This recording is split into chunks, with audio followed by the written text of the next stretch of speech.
Now, I've got a direct question for you then about the potential of trying to silence him or bring him down. Now, in your career, have you ever been witness to or heard about someone being stitched up for a crime they didn't commit? Of course. From the moment I joined the police, of course. So it happens. It does happen then. Yes, of course it does. 100% it happens. What kind of people would be stitched up? Anyone. What, just to tick boxes, close cases, charge someone, or potentially shut someone up? Look, it depends. You know, police corruption, it goes on, and it's always gone on, and it's power, and there used to be a thing called the Ways and Means Act, and it was really, if you couldn't get someone by fair means, you got them by foul means, but it didn't mean that they were innocent. It was just that you couldn't, called honourable corruption.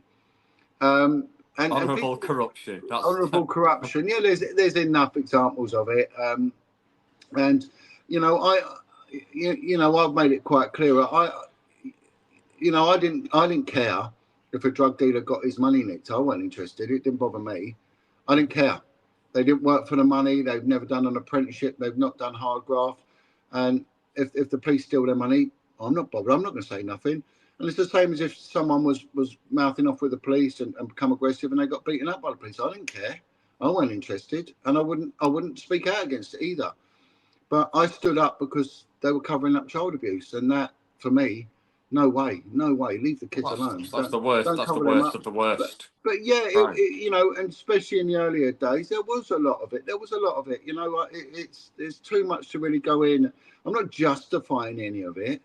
But there's corruption in absolutely everything, in local government, in building contracts and everything. In every single work you're involved with, there's corruption. And, you know, people were always going into court and giving false testimony all the time. Near enough every single officer who went into court and spoke out at some point during their evidence procedure that they'll be telling untruths under oath. So it's very interesting to hear from a former Scotland Yard detective that. And I asked you direct, and you answered me so direct as well. So I appreciate that as well. Like, this does go on. Like, people get stitched up. I'm not saying that he has, but it's possible, isn't it? It's possible. I don't know. I mean, well, it's possible. How can you get 4 independent women to speak about the most intimate things happening of such a severe nature, and then who are unrelated? And I don't know. I struggle with that one. I think that there is, on a low level, who's to gain? All right, look at this. If you're going to take part in a conspiracy, which is what you're alleging, I would have thought. I'm saying that it's possible. Yeah. Well, anything's possible. But if you get 4 women who don't know each other to engage on a conspiracy, which could possibly get them life imprisonment for committing acts of perjury.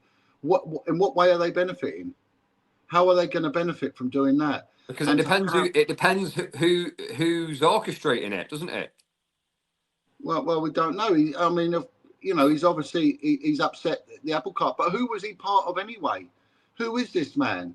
He was married to a self-proclaimed Satanist. He become a massive Hollywood star. Hollywood's not the cleanest. It's not as if he's a monk.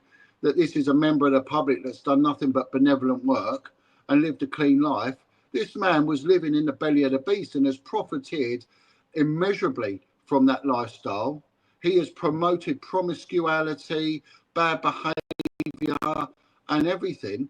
And it looks like now his chickens are coming home to roost. You know, it's not as if this is a man of innocence who's decided to, you know, and if you dance with the devil, it's him who tells you when to stop.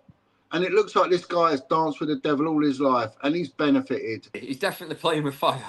I spent my 20s and my 30s into my early 40s, apart from when I go out with a few mates and have a couple of beers when I could afford it, just working and looking after 4 children. And most of them at the time were very, very young. One was an infant, one was 9-month-old. That was my life. I wasn't going out doing heroin, cocaine, drilling any woman I saw and all that. And then I decided to speak out about terrible crimes against children. And they tried to drag me through and they tried to stitch me up with 9 offences of absolute madness stuff. What? supplying drugs and theft and all sorts. Tried to get me 15 years in prison. I've been there. I've done it. But I dug my heels in, and I had righteousness on my side. And I come through it, and that's why I vehemently speak out. I'm a Christian. I believe in Jesus Christ, and I believe there is a thing called the devil, and he's bad, and he's the prince of this earth.